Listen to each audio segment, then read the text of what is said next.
வணக்கம் நண்பர்களே. நம்ம இப்ப தினமும் கம்ப்யூட்டர், லேப்டாப், மொபைல் எல்லாத்தையும் பயன்படுத்திட்டு இருக்கோம். ஆனா அந்த கம்ப்யூட்டர் எப்ப ஆரம்பிச்சது? இவ்வளவு ஸ்மார்ட்டா எப்படி மாறுச்சு? இந்த அற்புதமான டெக்னாலஜி எவல்யூஷன் எப்படி நடந்துச்சு? வாங்க கம்ப்யூட்டரோட 5 ஜெனரேஷனையும் ஒவ்வொன்றா பார்க்கலாம்.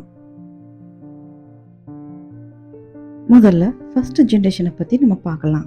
இந்த ஜெனரேஷன்ல 1940 முதல் 1956 வரை இருந்தது. இந்த காலத்துல vacuum tube and magnetic drum டெக்னாலஜியை பயன்படுத்தினாங்க. ஒரே ஒரு கம்ப்யூட்டருக்கு ஒரு முழு ரூம் தேவைப்பட்டுச்சு. அதோட வெயிட்டும் 30 டன் வரை இருந்திருக்கு. அது மட்டும் இல்ல, எலக்ட்ரிக் பவர் கன்சம்ஷன் அதிகமா இருந்ததால எலக்ட்ரிசிட்டி காஸ்டும் அதிகம். ஹீட்டும் அதிகமா ஜென்ரேட் ஆனதுனால அடிக்கடி மெயின்டெனன்ஸ் தேவைப்பட்டுச்சு. மெஷின் லாங்குவேஜ் மட்டும்தான் சப்போர்ட் பண்ணுச்சு. அதனால ப்ரோக்ராமிங் அவ்வளோ ஈஸி இல்லை. இந்த ஜென்ரேஷன்ல ஃபேமஸ் கம்ப்யூட்டர் என்னன்னா இனியாக்குன்னு சொல்லுவாங்க. செகண்ட் ஜென்ரேஷனை பத்தி நம்ம பார்க்கலாம். இந்த ஜென்ரேஷன்ல 1956 முதல் 1956 வரை இருந்தது. இந்த காலத்துல வேக்யூம் டியூபுக்கு பதிலாக டிரான்சிஸ்டர் அறிமுகப்படுத்தினாங்க.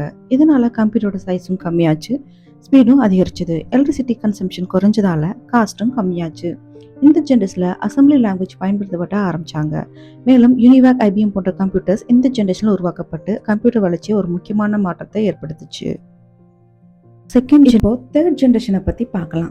இந்த ஜென்ரேஷன் 1964 முதல் 1971 வரை இருந்தது. இந்த காலத்துல இன்டிகிரேட்டட் சர்க்கியூட், அதாவது ஐசி டெக்னாலஜின்னு அறிமுகப்படுத்தினாங்க.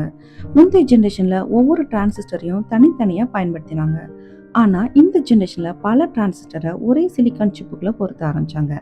இதனால கம்ப்யூட்டரோட சைஸ் இன்னும் கம்மியாச்சு, ஸ்பீடும் பல மடங்கு அதிகரிச்சது. கம்ப்யூட்டரோட வளர்ச்சியை அடுத்த லெவலுக்கு கொண்டு போனதே இந்த ஐசி டெக்னாலஜி தான். 1969 அப்போலோ 3 மிஷனுக்காக பயன்படுத்தின கைடன்ஸ் கம்ப்யூட்டர்ல இந்த ஐசி டெக்னாலஜியை தான் பயன்படுத்தினாங்க. அதனால தான் மனிதன் முதல் முறையாக நிலவுல காலடி வைக்க இந்த டெக்னாலஜியும் ஒரு முக்கிய காரணமா இருந்துச்சு.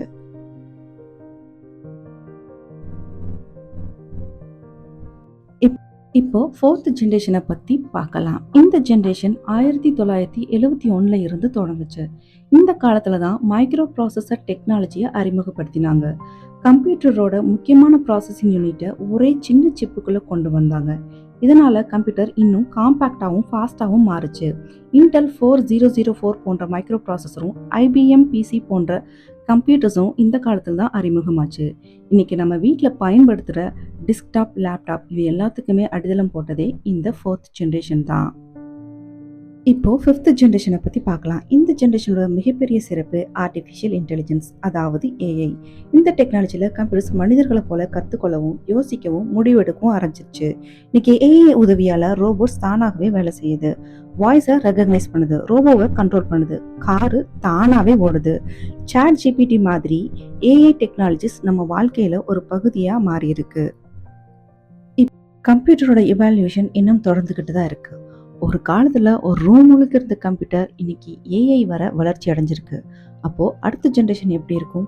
ஒரு வேளை நம்ம நினைக்கிறதே கம்ப்யூட்டர் புரிஞ்சுக்கிற காலமும் வரலாம். இந்த வீடியோ உங்களுக்கு பயனுள்ளதா இருக்கும்னு நம்புறேன். பிடிச்சிருந்தா லைக் பண்ணுங்க, ஷேர் பண்ணுங்க. இது போல இன்னும் கம்ப்யூட்டர்ஸ் அண்ட் டெக்னாலஜிஸ் வீடியோஸ் பார்க்க நம்ம சேனலை சப்ஸ்கிரைப் பண்ணுங்க. Thank you. Have a great day.